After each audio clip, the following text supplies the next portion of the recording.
Welcome back to Sell More Academy, the mastermind for more sales. My name is Ben McGary, and for the last 2 decades, I've spent nearly every day trying to figure out how to sell more stuff. I've been in the trenches selling my own products and services for years. I built teams, companies, and systems that sell from Main Street, small town USA, all the way to Wall Street. And I've been fortunate enough to coach and consult for countless others worldwide, all in totaling over $150 million in sales. During that time, it has become painfully obvious that the marketplace is and always will be loud and noisy. Content creators and social media gurus are incentivized to promote clickbait tactics and short-sighted strategies that often cause more harm than good. Given the pace of technology, it seems like everyone has all the tools at their fingertips these days, but nobody really knows how to put it all together. Plus, what worked yesterday might not work today and will almost certainly be different again by tomorrow.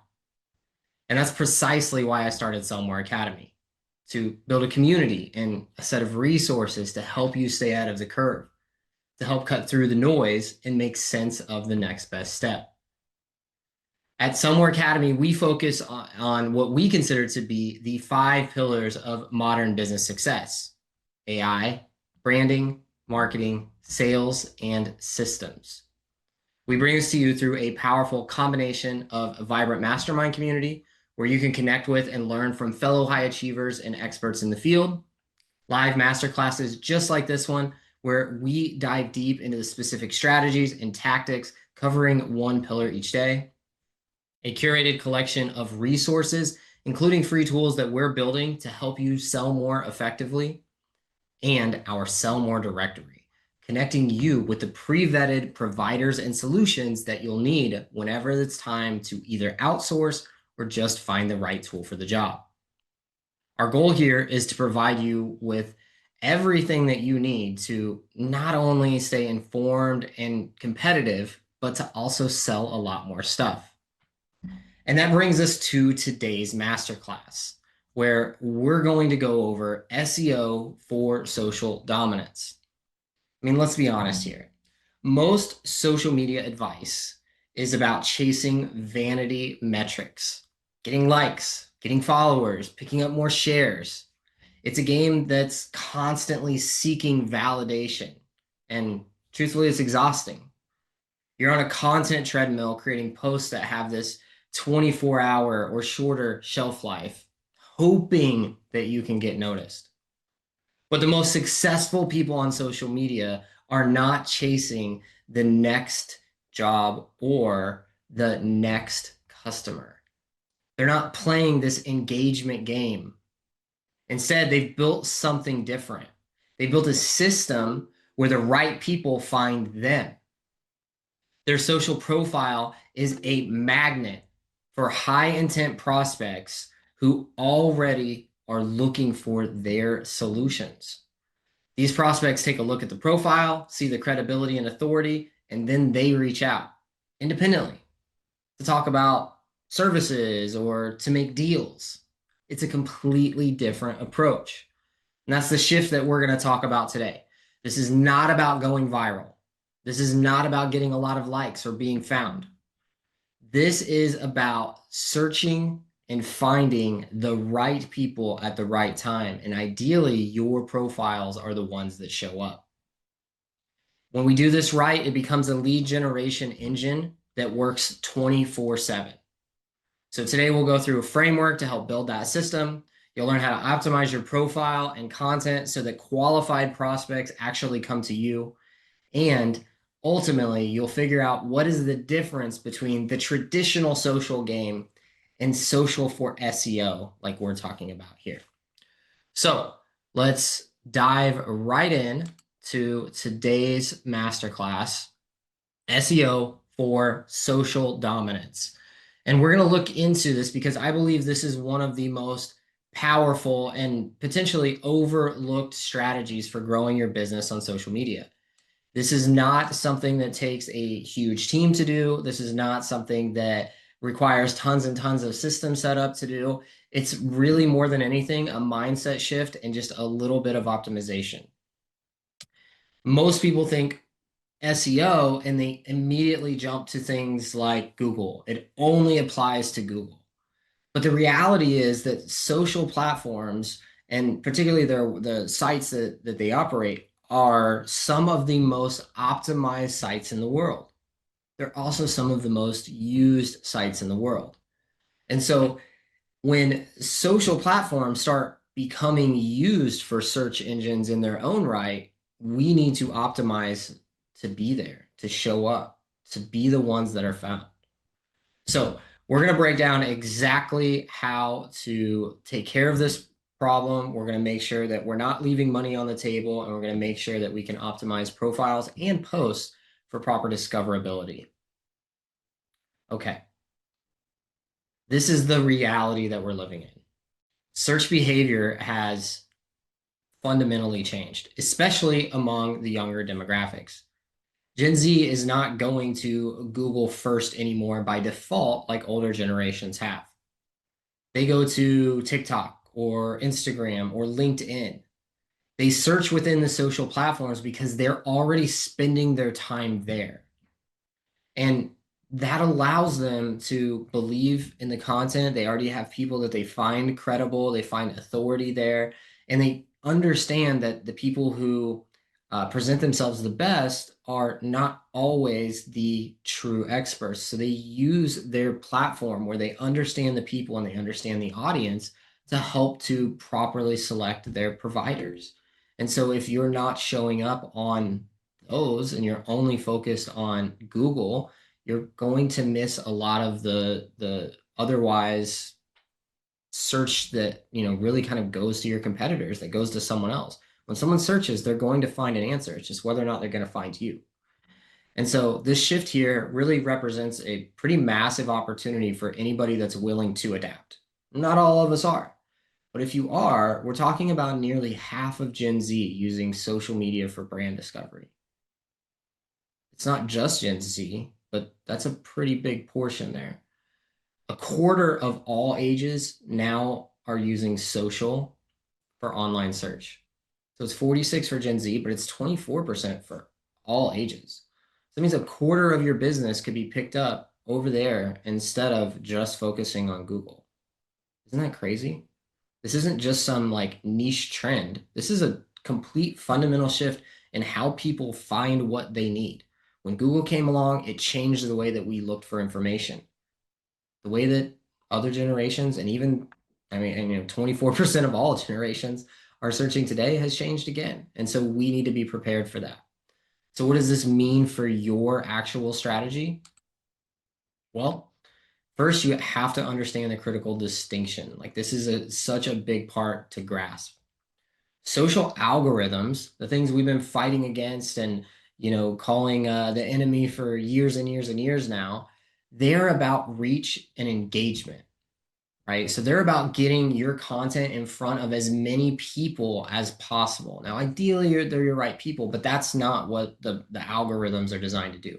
They're designed to take content and put it in front of people that might consume it. Social SEO is different, though. This is more like traditional SEO. We're focused on getting our content in front of the right people at the right time. So traditionally, when we talk about social media, we talk about interest. This is interest-based. So people select and do and engage with what they're interested in. And so then we show them, algorithms show them things that are, hey, you might also be interested in this. With SEO, we're focused on a different thing. We're focused on intent. So do they have intent when they go to Google and they look for haircuts near me? Are they interested in haircuts or do they have intent to get a haircut? Definitely intent.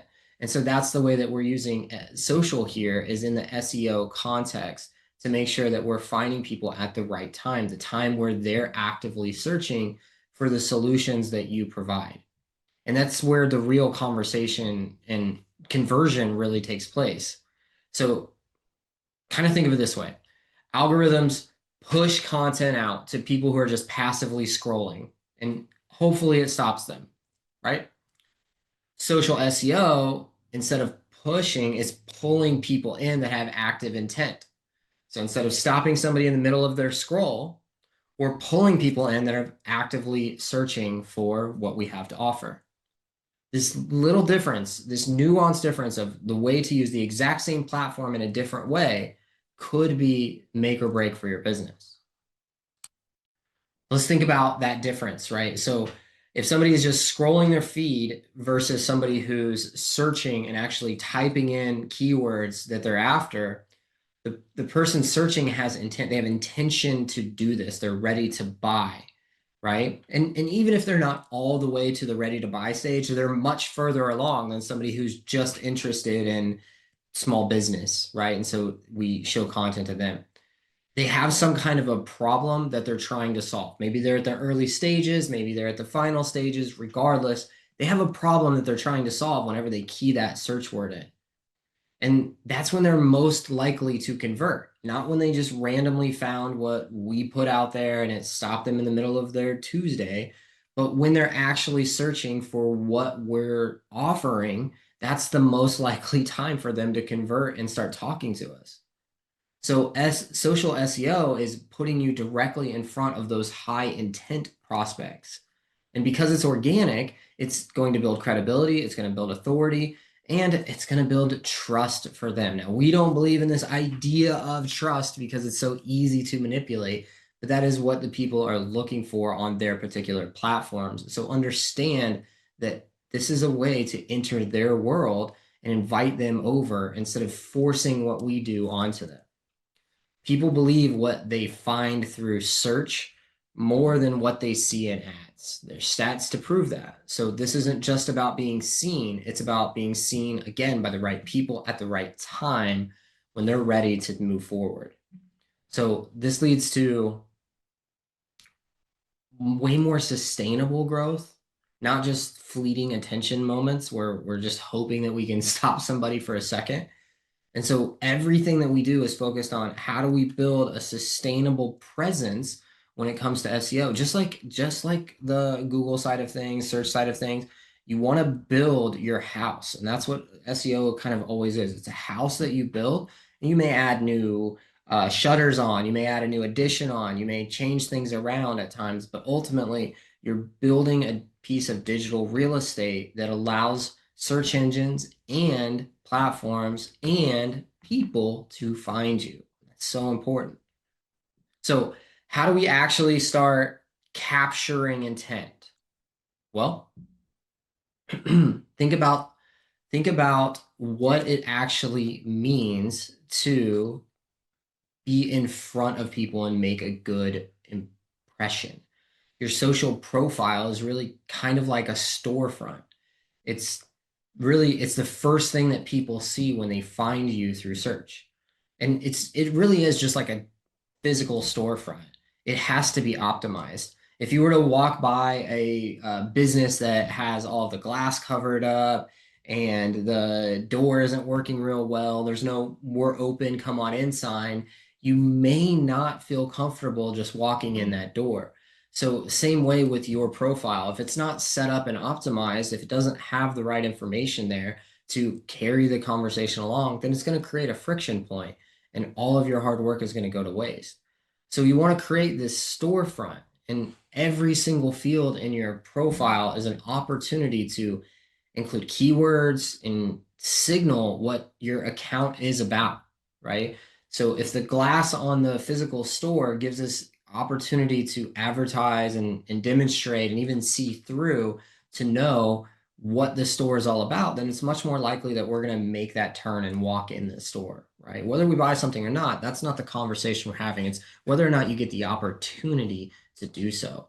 And so make sure that, your username, your name, your bio, your location, even your photos are optimized for that stranger, that perfect prospect to find you and to reach out to you.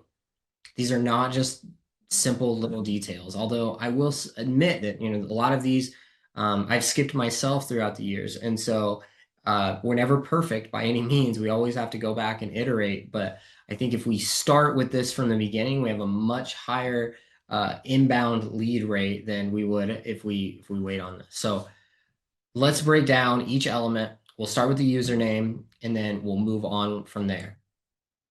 So the username is so much more than just a simple identifier. It's really a super powerful search signal. If someone types your business name or a relevant keyword, your username is often the first thing that they see. Well, we just talked about how your profile is your first impression, and your username is a huge part of that. And sure that you've all run into an account where maybe you found some information that you wanted to share, that you wanted to repost or something along the lines, and then you look at that username and think, oh, maybe not. Maybe I don't want to bring this into my world. And so you really want to make this count. You want your actual business name, if at all possible, or your name if you're doing a founder-led brand like we talked about yesterday. So you want to use the real name when possible. If that's taken, then try to incorporate a primary keyword that describes what you do, right? Typically, what these platforms are going to say, oh, your name is taken. What about your name 8754322? Like that doesn't do any good. And so instead, look for a relative primary keyword that you could add in. Think about what your ideal customer would actually type into the search bar.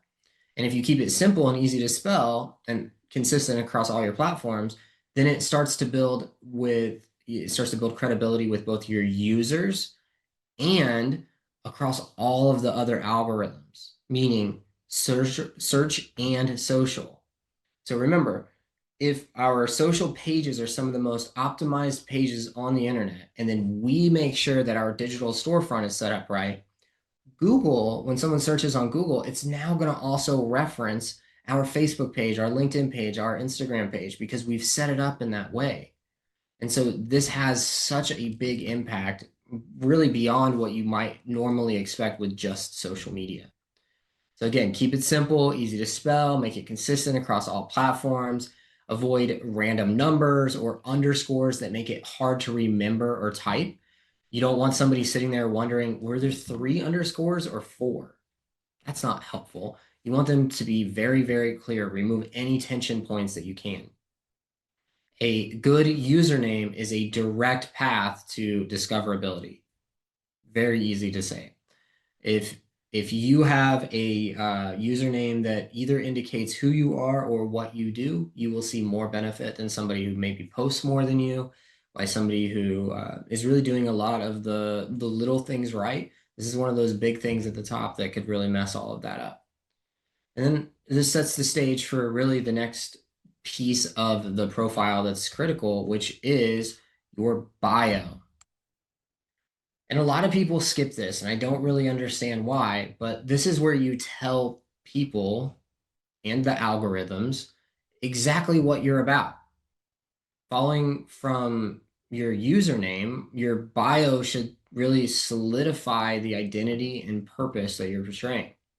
So the idea here is to naturally weave in 2 to 3 high value keywords. So if we're going to try to put one in our username, only if we need to, like you can see the example here, sales coach Mike, that's using a primary keyword because Mike, whatever, was probably taken.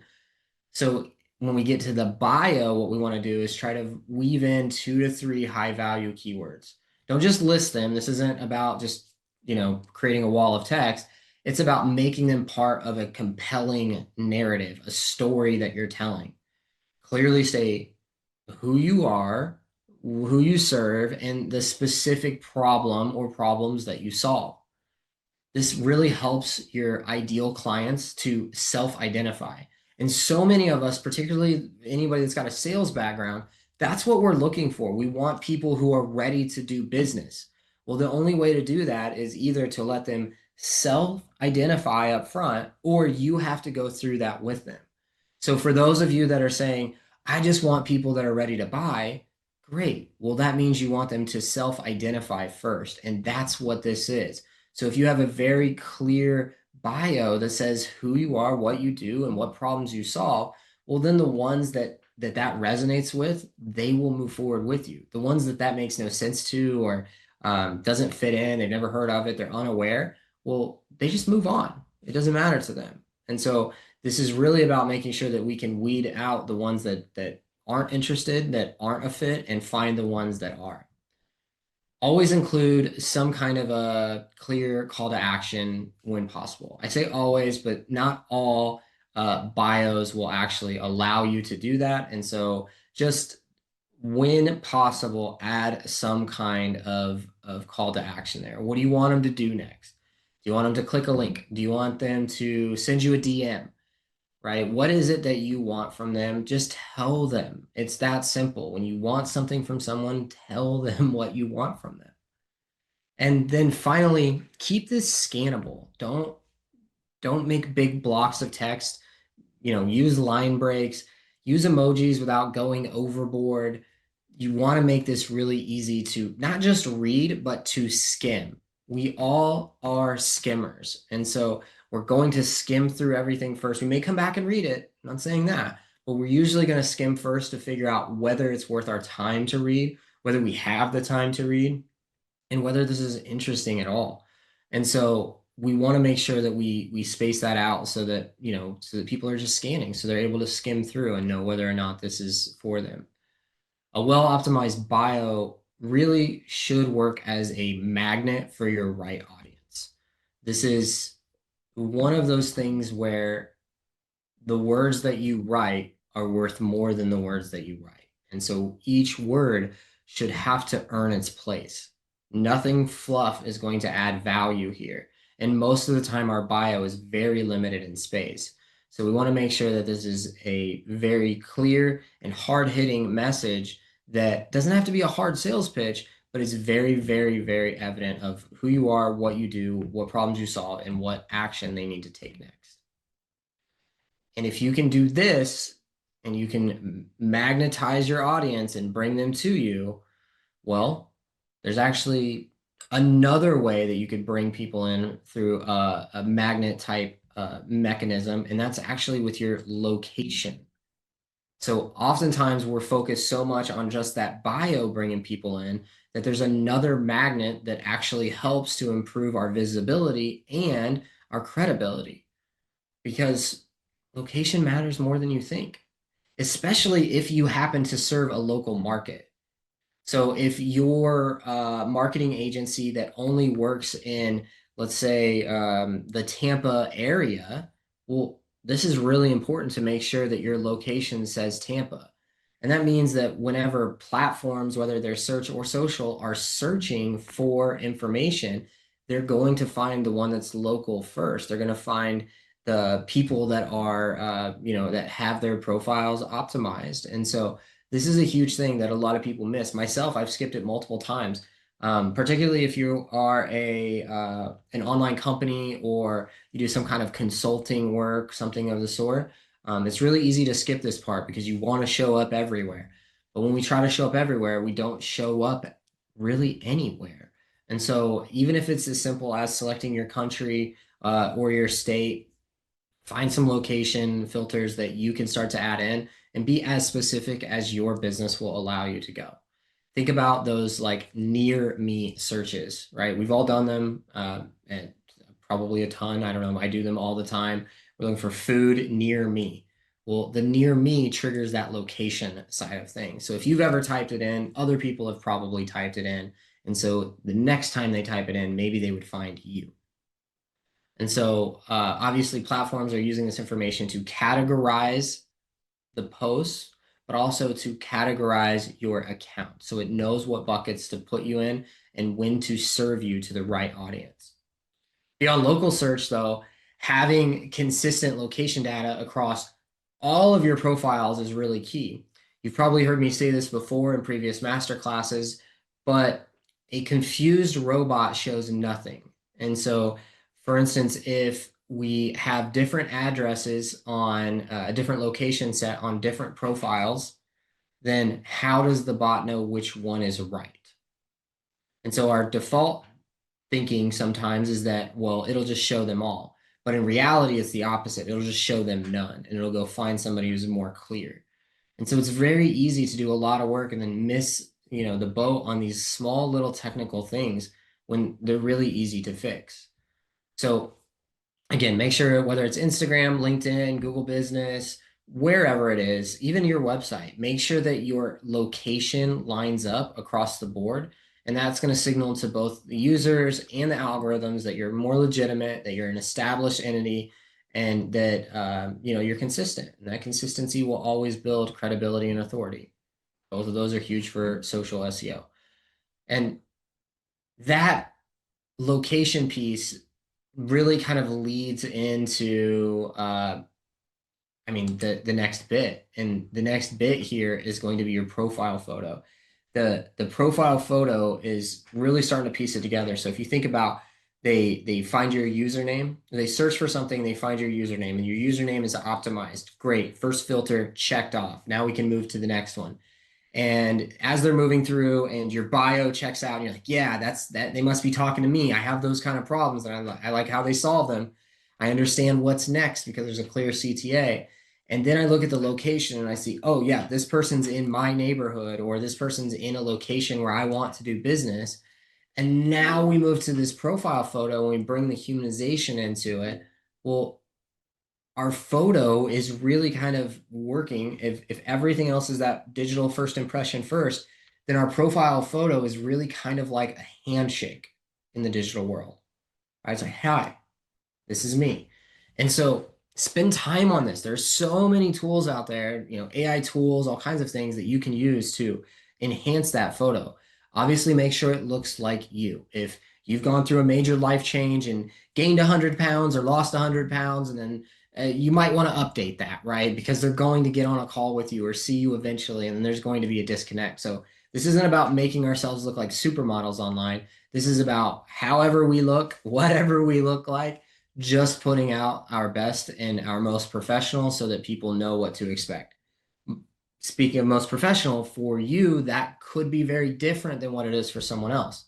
I work with a lot of enterprise clients. I work with a lot of AI infrastructure. And so my pictures online are a little more formal, even more formal than I like to be sometimes. Other companies that I know and other founders that I know are way more casual. They speak very off the cuff, maybe more like what you would see if you went to my personal sites. But this is just your opportunity to really express not just your personality, but the personality that you're trying to perfect for your business, right? We're not looking for your craziest picture that you can find. If you climbed a mountain and that's what you're excited about, then by all means put that there. But understand that that's going to be a little bit different than somebody who's in a professional photo. If your photo is, you in high school, or you with a significant other or something of the sort, that's fine. But understand the signals that you're sending and that handshake that you're making. And truthfully, if people don't like your handshake, they tend to move on. So obviously, we know that our profile photo is going to show up everywhere. If that's not enough reason for us to get it right, then I don't know what it is. But if you make it clear, if you make it professional, if you make it high contrast, even, it's going to make people stop scrolling. We are all internally wired to look at other humans. Think about it. Like, you've looked at them in the best shape, the most beautiful people in the world. You've looked at people in their worst shape that are facing some of the hardest challenges in the world. We're all wired to just pause and look for a second.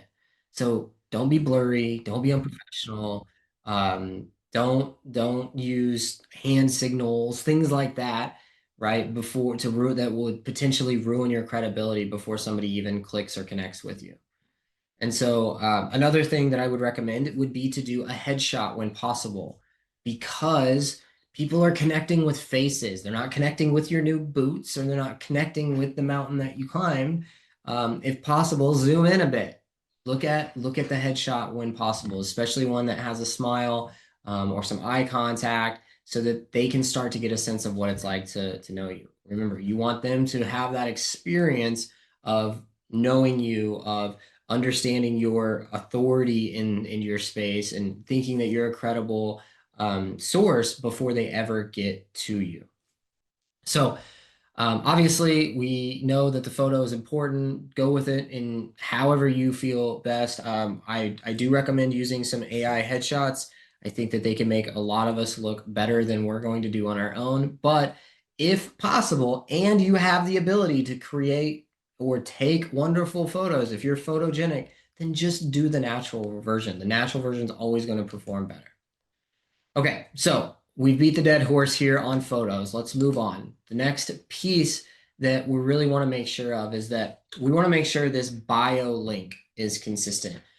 And so there's a lot of information out there. We've heard through the years where people say things like, you want to change your link every week, or you want to change it every month, or every time you have a new angle, change the link that's in there. And this is just really bad advice. Some platforms do value having something that's new and relevant all the time. The link in your bio is not one of those things. The link in your bio is critical for this social SEO strategy. SEO builds like a house when it takes time. So it's not something that you can throw together in a day. You may get a temporary boost on your Google rankings or something, but true SEO is about building something that lasts. And building something that lasts means consistency, not just for the humans, but also for the bots, for the platforms that search and index and organize and serve your content to your perfect prospects.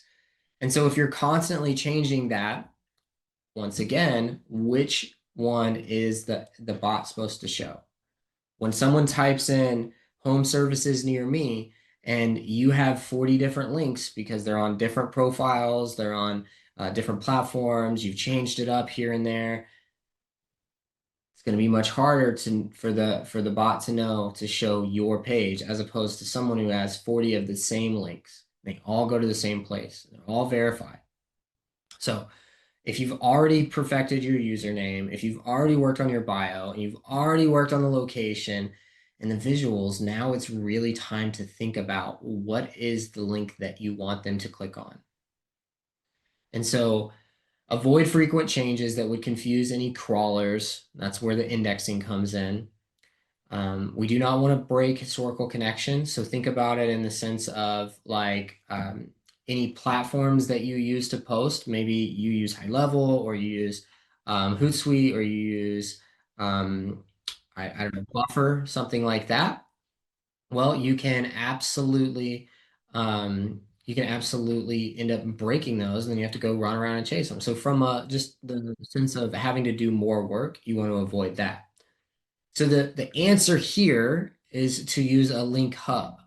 Now, ideally, this is going to be a page that is on your website or funnel that you own, that is directly, in your control.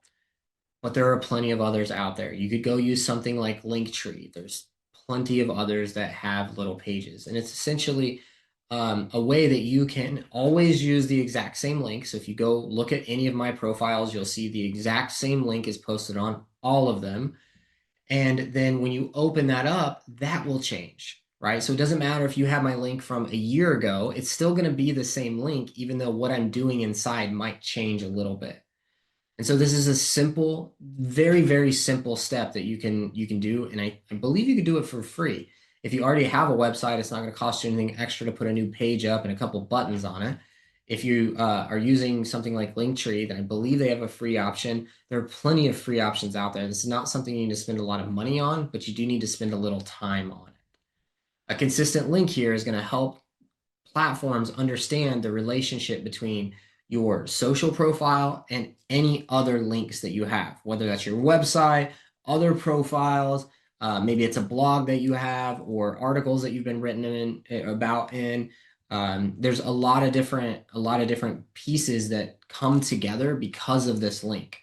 And it's funny because previous information that's still being used is absolutely destroying some people's visibility, and gives you the option to be found. So when you hear somebody talking about, oh, I used to get tons of views and this and that, and now I don't, and they think that the algorithms changed against them, it could be as simple as them following bad advice.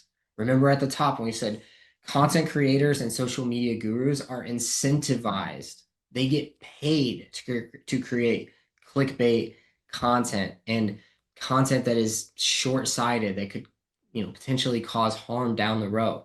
So understand that this is such a critical thing for you because first off, it's almost free, if not completely free. And two, it builds something that continues to build long after the one time that you've done it. So take advantage of this. There are a lot of different options out there. If you're already using TaxStack, please let me know. I can help you get one of these set up.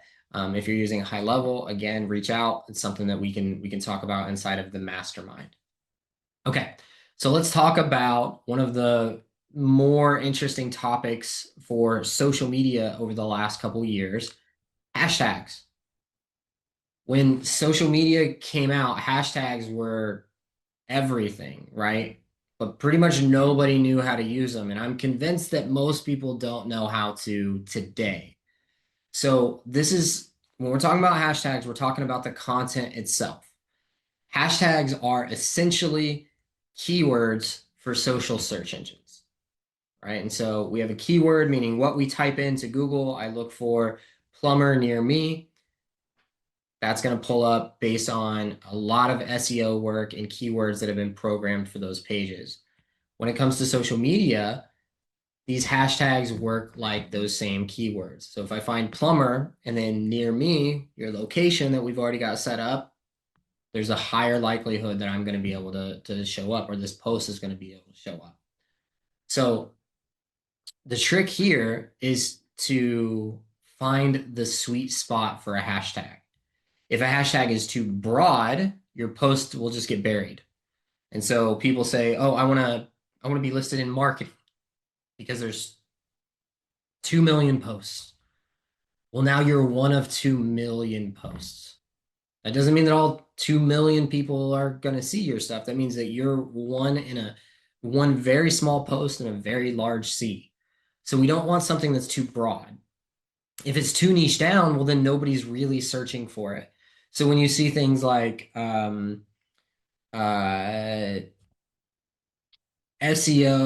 for hand creams, well, that might be too niche down. I have a hand cream right here on my desk, by the way, in case anyone's wondering. So the point is to find kind of that sweet spot, that little bit of that Goldilocks zone between too broad and too niche down. And so really what we're looking for are hashtags that have maybe 40 to 250,000 uses. Not too much, but there's enough volume that it's actually going to get discovered. But it should kind of keep you from competing with the millions and millions of other posts. You want to use ideally no more than about 3 to 5 hashtags per post. Now, in the old days, if you're looking at some content creator that has a bunch of followers now, and you look at their posts and they have 40 different hashtags in there, and most of them don't make any sense, they're again following bad advice from before, which just confuses the algorithms. And if the bot can't find you, the bot won't show you. And so find 3 to 5 that are your most relevant. Think of them like you would think of search keyword terms. And so this could be sales masterclass is better than sales.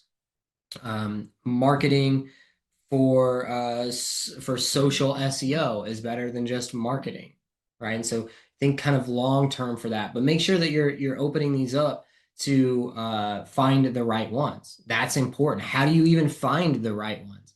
Well, you could guess, and you could go click around forever, or I'll give you a super, super easy hack to find the right hashtags. Before I do that, I want to be clear about one thing. Hashtags are not universal anymore. There are certain platforms like X that have actually deprioritized seeing hashtags. So if you use a hashtag, they've decided that they're ugly and don't want to see them anymore, and you will not get as much reach. X was very clear about this. They made posts about it. Elon made posts about it to say that this was the case.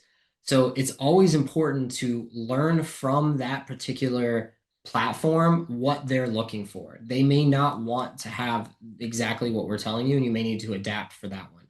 When we post our content, some platforms get hashtags and some do not. And so we try to be very careful about that, always following whatever the best practice is from the product managers at those companies. And that's another cool thing about social is that you can connect with them and follow them. Okay, but how do you find the right hashtags? This is such a key piece. Well, you could turn to a teenager and just ask them, what do you think I should put? And your guess is about as good as most people online. Or you could go through a much more simple route. You're just going to start with the native search. So whatever search is for that platform that you're on, you're going to type in a keyword to that platform, but you're not going to hit enter. You're just going to look at what auto completes. When you do that, those suggestions they're gold. Like they're so valuable because they're going to tell you exactly what people are actively searching for. Not what they searched for once, what they're actively searching for now. This is your trending topics around this particular search term that you're putting in. And so, for example, if you type sales, you should see things like sales tips or sales coaching. Those are very high intent terms. You can go use those. You can also use these in your bio and in your username, right? And so just think about this. This is a good way to do that research and finding what those primary topics are that come up. And so you can use other tools for this. There are a lot of great tools out there that look at these type of things. There's trending inside of TaxStack and High Level. There's Hootsuite, Buffer, SEMrush. They all have some type of analysis that you can look into for this. Definitely plenty of tools. I'm not here to tell you which one to use. Just find what works for you or use the native one. The native one is free. You're already on the platform. It's just going to require you to do a few more searches. Again, try to use 1 or 2 broad tags for maximum reach, and then use 2 or 3 that are a little more niche specific without getting too dialed in or too vague, right? So again, look for that sweet spot, that Goldilocks zone, and then you'll be all set. This kind of strategy of having a couple broad ones and a couple niche ones is really kind of a full, whole-rounded approach for your content that you're posting, because it gives you a little bit of a mix of the best of both worlds, right? Remember, try to keep it to 3 to 5 there. Don't go too crazy. If you want to test, by all means, test fewer, test more, and really write it down. Make sure you figure out what works for you, because what I'm telling you here and what works for me does apply to most, but it may not apply specifically to you. Maybe you only need 2 hashtags, or maybe you need 7. Figure out what works. Run with that. Okay, so you've got all the hashtags. All of your content strategy is kind of starting to fall into place. So how do you make sure that it actually supports discoverability? Well, this is really where content pillars come in. And so here we talk about 5 pillars, and that's because those are our 5 content pillars. It's crucial for long-term discoverability. It's very unlikely, without a little luck on your side, that you post one video or one piece of content and then become the authority in your space. It comes over time, right? And so that's what we're looking for, is long-term discoverability. So kind of think of it this way. Social platforms are trying to understand what your account is all about. Just like walking by the store, looking in the windows, trying to figure out what that store is all about. If you're posting about sales and then marketing, but then you start posting about your dog and health food, the algorithm is going to get confused. If the algorithm is confused, it's probably not going to show you. Even if it does, your audience is definitely going to be confused. So you need to establish, ideally, somewhere between 3 to 5 core content pillars. These are the main themes that you consistently talk about. That way people know where to come find you. Think about the news. There are certain channels that you go to get certain types of news. The History Channel is going to show a certain type of content. Discovery Channel is going to show a different type of content. And that doesn't mean they only show one type. That means that they show a few core different themes. And you can do the same thing. This helps to make sure that you always have something to talk about. It makes your content creation process much easier. And it helps others to know what bucket to put you in. Maybe they only come to you for the marketing side and they're not here to talk about sales. Maybe they have no interest in the AI stuff you talk about, but they're really focused on the software pieces. I'm going through our pillars. Well, this allows them to find their way to you, and really to find their way to you when they need to. over time, it builds loyalty, it builds credibility, it further enhances your authority, and it checks off all the boxes that people are looking for before doing business with you. And so your calls go easier, your conversion rate is higher. All of this happens because you're more discoverable. Isn't that crazy? It's that easy.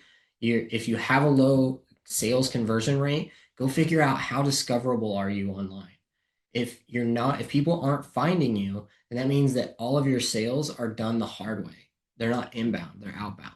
And so we want people to be able to find us. Okay. So when people know what to expect from you, they're much more likely to engage with you. They're much more likely to share your content because you're reliable. So having a clear focus will help you to rank higher, but it'll also to help you to get more engagement and more reach. So even with these pillars, each individual post is going to need some type of customization in order to be optimized. So let's take a quick look here. The first 125 characters of your caption are your headline. And as we've talked about before, your hook is the headline. It's so important. Roughly 80 cents of every dollar is spent, meaning that only 1 in 5 people are moving on past that headline.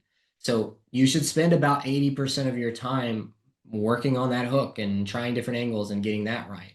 Because if they won't open it up, if they won't click read more, then it doesn't matter what you wrote beneath it. So this is really what's showing up in people's search results, in their feeds. And so you want to make it natural, but you want to make it a compelling hook.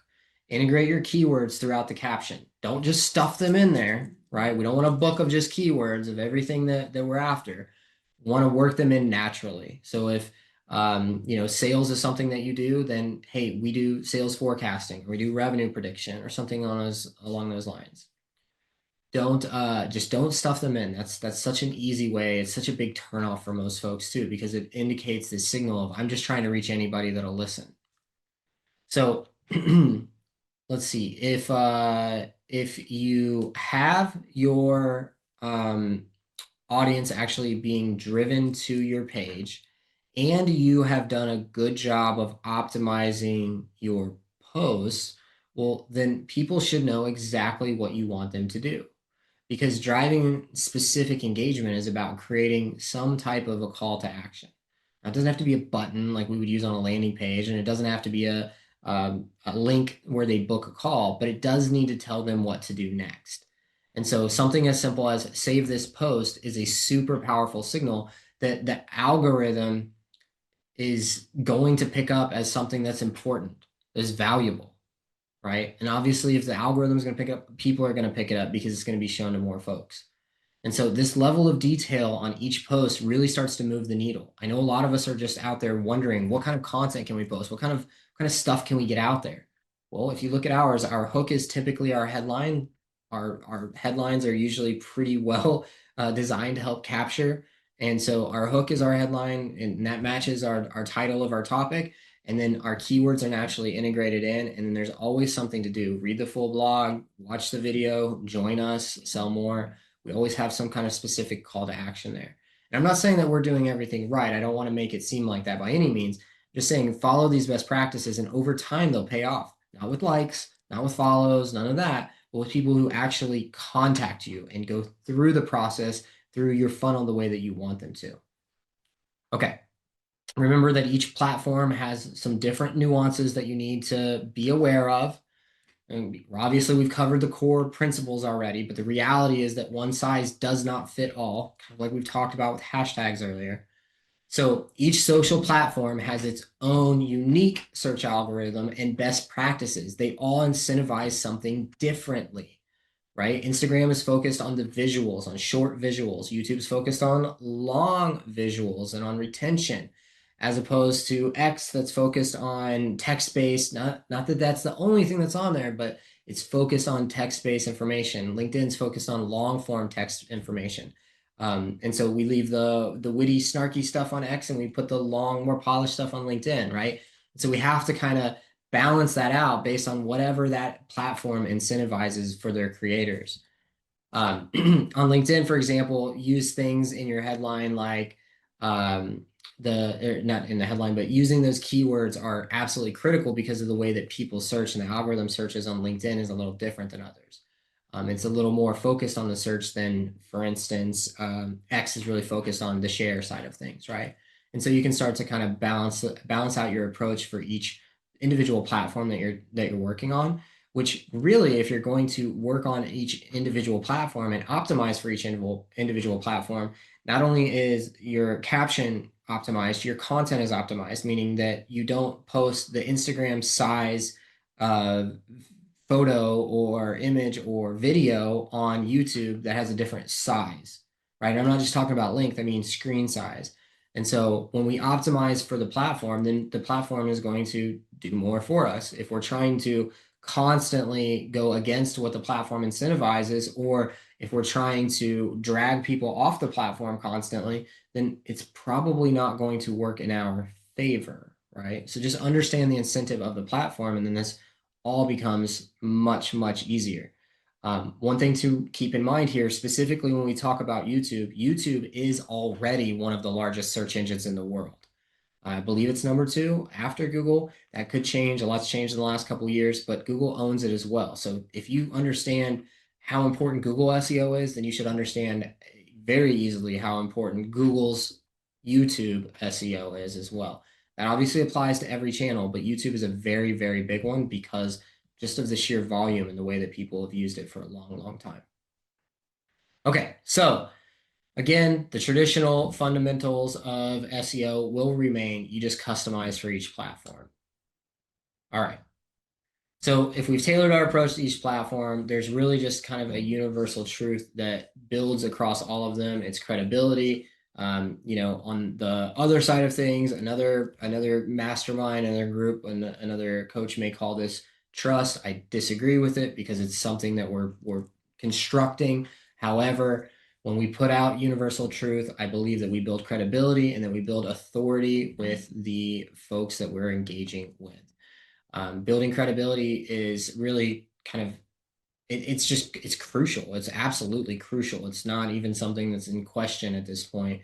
Verification badges, being reshared by high, high caliber profiles that have a big following that are constantly being shown. These are signals that your profile, your content, your links, everything that you put out is credible and that you're likely an authority on that. And so when platforms see you as a credible, trustworthy source, well, then they're much more likely to show your content in search results. So beyond just that blue check mark or anything like that, consistent branding across all of your profiles, high quality content, and making sure that you have genuine engagement will all contribute to your authority. So engagement just simply means if somebody replies to you or likes what you do, comment back, talk to them, be a real human on there. Don't just go and post. This is not just a place for you to post ads, right? Ads are typically one way. This is social media. Social requires people to communicate with one another. So the more authoritative your account appears, the higher you'll rank in social search, the higher you'll rank in search off site, and it's just going to prove that you're real, that you're active. That's a big part of it, that you're active, and that you're valuable to the community that you've chosen to be part of. This directly impacts your discoverability. So we've kind of walked through all the different pieces that impact discoverability so that you can be found more and then ultimately convert more once they're on your page. So how do we actually know if this stuff is working for us? Well, as you've heard me say multiple times, we are going to measure what matters. You cannot improve what you do not measure. So likes and comments and stuff like that, they feel good. But for social SEO, we need to actually track something that moves the needle. We're talking about search impressions, how often your content shows up in search results. Then we want to look at profile visits. So how many times did I show up? How many times did people actually go to my profile? Are people then clicking through to learn more about you? That's what you would call a social media click-through rate. The ultimate goal, of course, is link clicks and conversions. And so are people leaving the platform to visit the Linktree page, the website that you've set up, or are they ready to sign up for your offer? Those are the metrics that tell you whether your social SEO efforts are actually driving business, not whether or not you had 5,000 views on this video or 12 likes on this post. Those don't matter. Some of the most successful people online have 0 likes on their post and have 0 engagement underneath them. They're there for a reason. And so people are still clicking through and going to the link in the bio and getting in touch with them. They're just not coming back and saying that on social media. They do sometimes, but not often. So most of the platforms that you're going to work on have some kind of built-in analytics that show you this kind of data, so you know how many people visit your profile, how much you showed up in search, how many people visited, and how many actions were taken. You'll just need to bring in the result. How many conversions did you have? How many books did you sell? Or how many courses did you sign up? Or whatever the case, appointments booked, whatever the case. Okay, so they should tell you what's working and what needs adjustment. Most of them have some level of AI in there and they'll make suggestions for you. Perfect. Follow them. They know what they're looking for, right? The platform knows what the platform wants. So again, just one last time, this is not about chasing vanity metrics. This is about figuring out what metrics actually move the needle for your business. And that's how often that you show up, how many times people come check you out, how many times they click your link after they've checked you out, and then how many times they convert after they've clicked that link. Pretty simple. If you have other steps in there, add them in. That's fine. But with all of this in mind, we've talked for quite some time about social SEO. So what do you do from here? Well, after this masterclass, you do not need to overhaul everything at once. That's not the goal. Instead, we're going to break this down into a very simple action plan that you can start today. The first thing that you're going to do is you're going to go through and audit your current profiles. You don't need to audit every single one of them. Audit the biggest ones first, right? The ones where your audience is. Not saying that you have the most followers on this one, but where are your audience? Go optimize those first. So first thing you have to do is audit. Are your handles consistent across the platforms that you're going to use? Is your bio keyword rich and very clear? Not clever. Please remember that. Clarity will beat the most clever line you can ever come up with. Just be clear. It's so funny how just being clear can cut through the noise. So make sure that your bio is very clear and it's keyword rich. Notice any gaps that are there. Then you're going to spend a day or so researching. Use that native search on whatever platform that you're going to use or each platform and find 3 to 5 core keywords that you can use and build your hash. Then you're going to optimize, write your bios, rewrite the bios, rename your profile, rename the different, your username, those kind of things on your profile, update the profile image, update your location, make sure that all of these things match and that there's a uniform record of what you're doing, no matter where people find you. And once you've got this all planned out, well, then you're just going to go execute it. Pretty simple. Create the first 3 posts using that kind of hook, keyword, CTA framework that we discussed. If you have other frameworks that have worked well for you, by all means, keep using those. But as far as a simple copywriting framework, it's that simple. Hook, keyword, CTA. The CTA doesn't have to be a button. It can be as simple as save this post. And then social SEO, remember, is a long-term play and it compounds over time. So it's kind of like a hockey stick.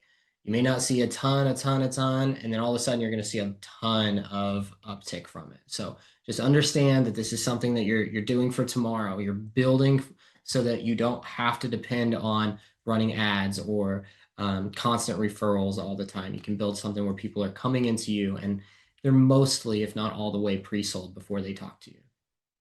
Ultimately, the sooner that you start this, the sooner that you're going to see the results. It's really just about focusing on getting discovered by the people that you actually want to work with, people who are actually searching for what you're offering. And that's it. That's where real growth starts to happen. This is a completely different approach to social media than I would assume most people have ever run into, because we're not talking about just getting out there more or creating 60 pieces of content per day or anything like that. This is about understanding that the algorithms work just like on social media, like they do on search engines. And we can use that to our advantage tactically to make sure that we show up at the right time for the right people. So that's it for today. If you have any questions or comments or concerns about this, please feel free to drop them in the comments below. We're happy to have conversations about this. If you're already a member of the Sell More Academy Mastermind, we're already having this topic in there. Each day we bring up the topic. We would love for you to come in, have conversation about it, ask questions, give us your advice, your feedback, let us learn from you. Ultimately, we just want to have a spot where we can keep this conversation going, because it's not a one-time thing, just like optimizing isn't a one-time thing. But that's it for today. I appreciate everyone being here. I look forward to seeing you tomorrow. Go have a wonderful day, and please sell more.